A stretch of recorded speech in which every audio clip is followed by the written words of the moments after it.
Já tem um bom tempo que eu me encontro numa encruzilhada. Eu sou uma pessoa curiosa, que gosta de saber das coisas e que gosta de saber o que já se sabe das coisas. Mas quanto mais eu procuro saber sobre mim mesmo, sobre a minha experiência nesse mundo, sobre o sentido de tudo isso, menos certeza eu consigo ter. Eu gosto da racionalidade, do espírito científico, do empirismo. Pelo amor de Deus, eu casei com um cientista. Mas não importa o quanto eu procure, parece que não existe consenso. Ninguém sabe me responder por que a gente está vivendo tudo isso que a gente está vivendo. Qual o sentido de tudo isso? E nem para bem nem para mal.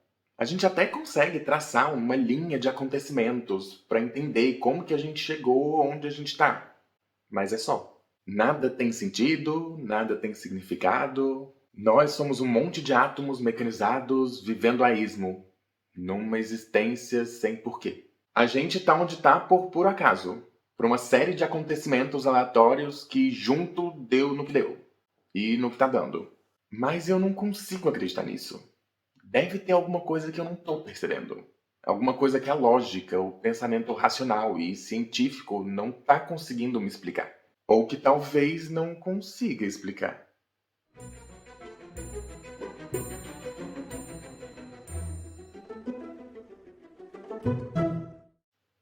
Ai, ai. Ai. Desde muito cedo na escola, a gente aprende que ciência e religião são um contraponto do outro. A religião e a espiritualidade eram uma forma primitiva de explicar o que na época era inexplicável, de falar sobre os fenômenos naturais de uma forma que todo mundo entendesse. Chove porque uma divindade está oferecendo fertilidade e prosperidade para um povo. E faz a seca porque essa mesma divindade, ou outra, talvez não esteja muito feliz com o sacrifício e as oferendas. Então está querendo dar uma dificultada para ver se o povo melhora. O sol nasce, o sol se põe, porque alguém está puxando ele para dar a volta no céu. Antes da ciência, essa era a forma que os povos encontraram para explicar o próprio mundo. E a ciência veio para acabar com tudo isso. Chove porque a água evapora, e aí ela forma nuvens no céu, que quando atingem uma temperatura e uma densidade específica, tem que chover. O sol nasce e se põe porque a Terra gira em torno do Sol e em torno de si mesma, então é assim que a gente tem dia e noite. A gente consegue estudar tudo isso. A ciência consegue observar e analisar todos esses fenômenos. Galileu foi condenado porque deu uma verdade científica que contradizia a palavra de Deus, que na época era a única verdade que podia ter. Já se sabe até, observando o próprio cérebro humano, que ter um forte senso analítico e pensamento crítico diminui a crença em Deus. Ok, os mesmos estudos sugerem que pessoas que não acreditam em Deus tendem a ter uma personalidade menos empática e mais impulsivamente autocentrada, que aproxima elas da personalidade fenotípica de um psicopata. Mas pelo menos elas são racionais, né? O que importa é o pensamento analítico, racional, empírico. O que importa é a gente entender exatamente como o mundo funciona, certo? E o que a gente não consegue explicar é porque não deu tempo ainda. A ciência eventualmente consegue explicar tudo, certo? Certo? Tá, essa dicotomia entre religião e ciência é uma coisa relativamente nova. Nosso conceito de religião, como a gente entende hoje, tem menos de 400 anos. Afinal, antes da globalização que a gente conhece hoje, que começou lá no século XVII, o Corão, a Bíblia, os textos sagrados eram conhecidos como a lei. Não existia antigamente uma palavra para definir religião. O que existiam eram as regras que todo mundo devia seguir, e essas regras eram explicadas por histórias. Na Índia, por exemplo, o que hoje é considerado estudo religioso era, na verdade, o estudo das leis e tradições cerimoniais e práticos. No Japão, as leis imperiais, durante muito tempo, eram as leis universais de Buda. A palavra religião vai aparecer em 1853, com a invasão americana, que forçou o governo japonês a assinar tratados sobre o livre exercício da religião. O conceito de ciência, então, tem pouco mais de 200 anos. O que existia antes era o estudo da filosofia natural. Na Idade Média, da Europa cristã, era aceita a razão no âmbito da fé. Qualquer entendimento da natureza que fosse contraditório ao entendimento da Bíblia, ou era uma má interpretação da própria natureza, ou uma má interpretação da própria Bíblia. Mas óbvio, o entendimento desse embate entre religião e ciência talvez seja conceitualmente algo novo, mas a ideia não deve ser, né? Não dá pra sair aceitando qualquer explicação sobrenatural sobre o mundo se a gente pode explicar o mundo por via de leis, regras, estudos, ciência, certo? O problema é que a palavra sobrenatural engana um pouco. Sobrenatural implica que existem coisas naturais e coisas que não são naturais. Mas se uma coisa existe e acontece, ela é natural. Talvez ela não tenha uma explicação científica, mas ela não deixa de ser natural por causa disso. E eu, nos meus quase 30 anos, já vi muita coisa que é natural e não tem explicação. Eu já vi minha mãe dizer que sentiu o cheiro de hospital do nada, pra pouco tempo depois alguém ir parar no hospital. Inclusive, quantas vezes ela não me disse: tem alguém passando ali, enquanto não tinha ninguém passando ali. Já fui em cartomante que, muito antes até de tirar a primeira carta, enquanto batia um papo preliminar comigo e com dois amigos, começou a falar um monte de coisa da vida de um deles que nem a gente sabia, e que muito menos ela tinha como saber. E também já vi trabalho sendo feito em centro, onde no meio de uma queima de ofertas surgiu um redemoinho de fogo rodando em volta da gente que assistia. Essa foi uma das coisas mais bonitas e menos naturais que eu já vi na vida. Mas tudo isso aconteceu. Eu tava lá, não foram histórias que me contaram. Então alguma coisa de natural tem que ter, né? E isso eu tô falando das coisas mais absurdas. Ninguém precisa acreditar em nada considerado sobrenatural para falar de amor, de ódio, de compaixão, de moral, de ética, de valores humanos, de propósito de vida, de sonhos, de ideias, de desejos, de sentido na vida. Nada disso tem uma explicação científica, mas tá tudo aí, para todo mundo ver. Tudo isso existe. E o máximo de explicação que a gente tem é sobre os mecanismos que levam essas coisas a acontecer. Mas é só. E isso tudo porque também rola uma confusão aí. Nosso cérebro tem duas especialidades distintas. E aí entra a teoria do processo dual. E aqui eu vou usar um exemplo que eu vi um neurocientista usar para explicar essa teoria. Inclusive, como sempre, link na descrição, junto com todos os outros links de artigos e coisas que eu li que me inspiraram a fazer esse vídeo. E esse exemplo é o problema de Linda.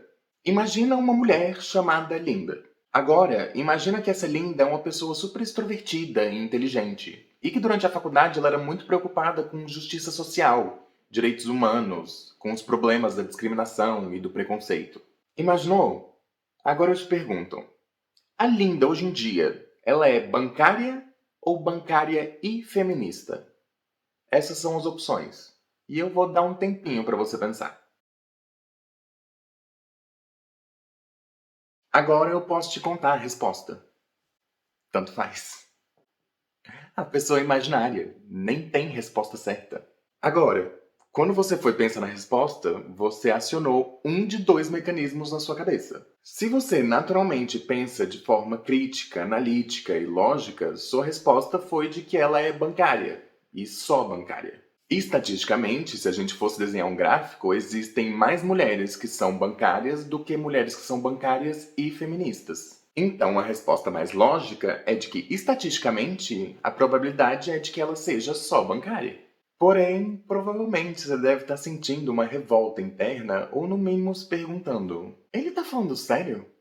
Olha a descrição do problema. Olha as características da Linda. Claro que ela é bancária e feminista. Como que alguém poderia ter essas características e não ser bancária e feminista?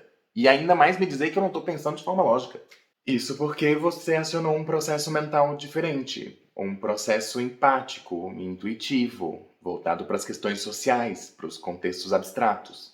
Esse processo não é muito lógico e racional. Ele não é voltado para as estatísticas, probabilidades e números. Pois é, a gente consegue chegar em conclusões diferentes dependendo de qual processo mental que a gente está usando naquele momento. Existe o processo lógico e existe o processo intuitivo. E nenhum deles é mais certo, superior ou melhor do que o outro. Todo cérebro humano é disposto a ser capaz de usar ambos os processos. Essa é a teoria do processo dual. O problema é que essa teoria diz que o nosso cérebro não é perfeito. Durante exames de neuroimagem, Sabe aqueles exames que mostram exatamente qual parte do cérebro está funcionando quando a gente pensa em alguma coisa? Mostraram que a gente usa partes diferentes para pensar logicamente e intuitivamente. E esses mesmos exames mostraram que é impossível usar as duas partes ao mesmo tempo. Ou a gente pensa em alguma coisa de forma analítica, racional, baseado em regras e leis, de forma mais demorada, ou a gente pensa naquela mesma coisa de forma intuitiva, automática, inconsciente e mais rápida. E o nosso cérebro funciona de um jeito que separa definitivamente essas duas formas de pensar. Uma coisa é uma coisa, outra coisa é outra coisa. O negócio é que outros estudos baseados nessa teoria mostram que as pessoas que tendem a ter esse pensamento mais intuitivo, automático e inconsciente tendem também a ser mais empáticas, mais preocupadas com a ética e a moral, mais preocupadas com a vida em sociedade.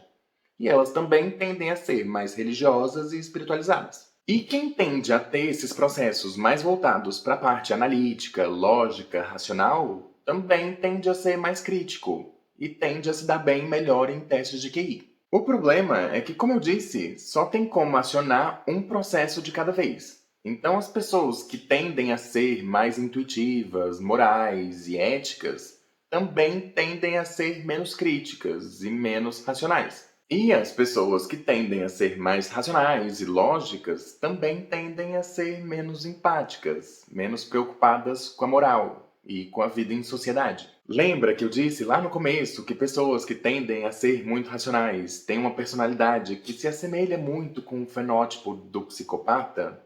Vem desse estudo. Mas calma, tudo tem solução. Nos estudos também descobriram que ambas as partes podem ser desenvolvidas no nosso cérebro. Ambas as partes podem e devem funcionar bem, desde que usadas em horas diferentes. A gente é capaz de usar os dois processos mentais, desde que no contexto certo e na hora certa. Para a ciência, o que é da ciência, para a espiritualidade, o que é da espiritualidade. Se a gente conseguir entender que ambas conseguem coexistir e que elas lidam com coisas diferentes, por que a gente tem que escolher uma e não a outra? Se a ciência é descritiva e ela consegue explicar o mundo pelo método científico, como ele funciona, quais são as leis que regem a natureza física, para que misturar religião nisso? Não seria isso uma má interpretação da espiritualidade? E se a espiritualidade é prescritiva? Se ela consegue explicar o que devia ser de nós? Qual o sentido de tudo isso? Qual o significado que a vida pode ter para mim? Como que eu posso ser um ser humano melhor? Se a espiritualidade fala sobre os nossos mundos internos, sobre se conhecer e dar sentido para a sua própria existência, por que a gente tem que misturar a ciência nisso? Não seria isso uma má interpretação do método científico?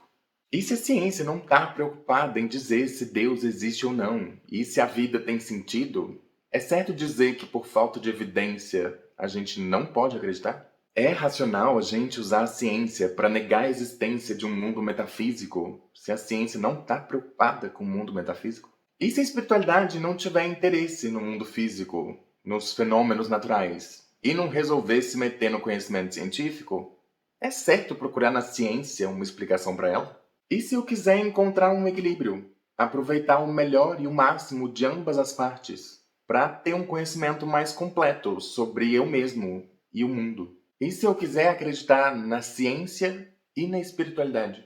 Se o nosso cérebro é feito para conceber tanto a racionalidade quanto a intuição, mesmo que em momentos diferentes, eu não devia usar meu cérebro inteiro? E se a gente foi feito para entender as duas coisas de formas distintas, por que a gente quer sair misturando tudo achando que vai ser melhor?